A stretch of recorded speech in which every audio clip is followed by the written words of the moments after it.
তুমি আমার রুম ভাড়া দেওয়ার বুদ্ধি আমার বউরে কেন দিছো? কারণ জীবনে কোনোদিন আম্মার কোনো চাহিদা আপনি পূরণ করেন নাই। এখন এই বাড়িতে থাকতে হলে নগদ টাকা বাইর করেন। অসম্ভব, আমার বাড়িতে আমি জীবনে ভাড়া দিয়ে থাকবো না। তাহলে গেট খোলা আছে, যান গাছতলায় গিয়ে থাকেন। টাকা ছাড়া আপনি আজকে রুমে ঢুকতে পারবেন না।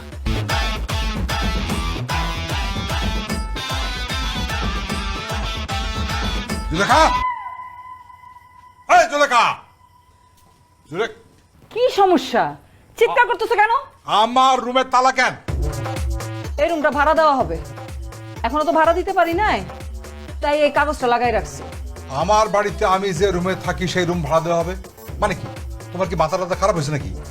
বাড়িটা তো আমার, আর তুমি নিজেই তো বলছো, আমরা তো কেউ কিছু বলি নাই। তুমি বলছো না যে তুমি আমার জামাইয়ের সঙ্গে একসাথে থাকবা না, তুমি আলাদা থাকবা। এখন তুমি যদি আলাদা থাকতে চাও তাহলে এই যে এই ঘরটা তোমার ভাড়া নিয়ে থাকতে হইব, আর ভাড়া হইল গিয়া 5,000 টাকা। এটা তো এমনি এমনি বলছিলাম, আমি আলাদা থাকবো কেন? আমি তোমার সাথে থাকবো। আমাদের সাথে থাকতে পারো, ওই দৈনিক খাওয়ার বাবদ যেমন 300 টাকা করে দিতে হইব, আর এই ঘরটা যদি নাও তাহলে ওই মাসে মাসে 5,000 টাকা দিতে হইব। আর যদি ভাড়া না নিতে পারো তাহলে তো তুমি এই বাড়িতে থাকতেই পারবা না।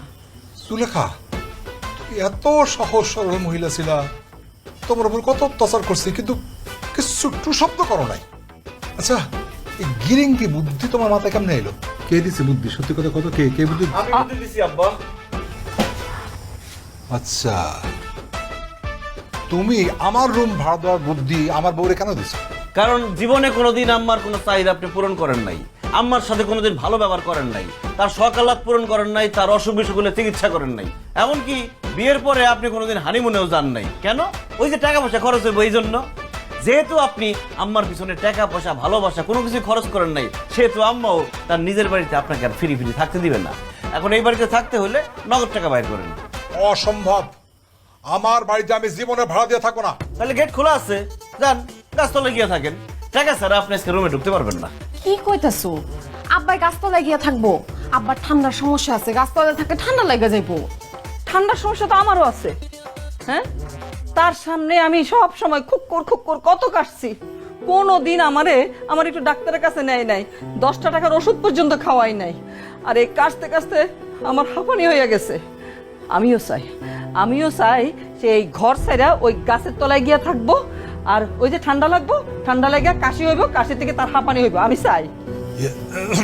শোনো, আমি এই বয়সে গাছতলায় থাকতে পারবো না, আমার সত্যি সত্যি ঠান্ডা লেগে যাবে। আচ্ছা, ঠিক আছে, আমি রুম ভাড়া দিয়ে থাকবো। এই তো লাইনে আইছেন, তাহলে 1 মাসের অগ্রিম ভাড়া 5,000 টাকা দেন। আর অগ্রিম টাকা দিব কেন আব্বাই? আগে 1 মাস থাকুক, তারপর মাস শেষে টাকা দিয়ে দিব।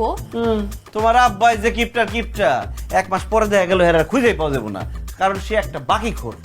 অগ্রিম টাকা না দিলে ঘরে ঢুকতে পারবেন না। টাকা দেন, ঘরে ঢুকেন। দিতেছি টাকা। আল্লাহ রে আল্লাহ, এইরকম জামাই আমার শত্রুরে দিব না। আম্মা, তাহলে চাবিটা নিয়ে আসেন। এই যে, আচ্ছা, এখানে পুরো 5,000 আছে, দাও। ঠিকঠাক আছে, যান নিয়ে আসেন। ছাগল চোর বানাই আমার গণপ্রোটিন খাওয়াইছেন। এখন দেখেন নিজের বাড়িতে নিজের ভাড়া থাকতে কেমন লাগে। আম্মা, ভাড়াটিয়ার চাবিটা দিয়ে দেন।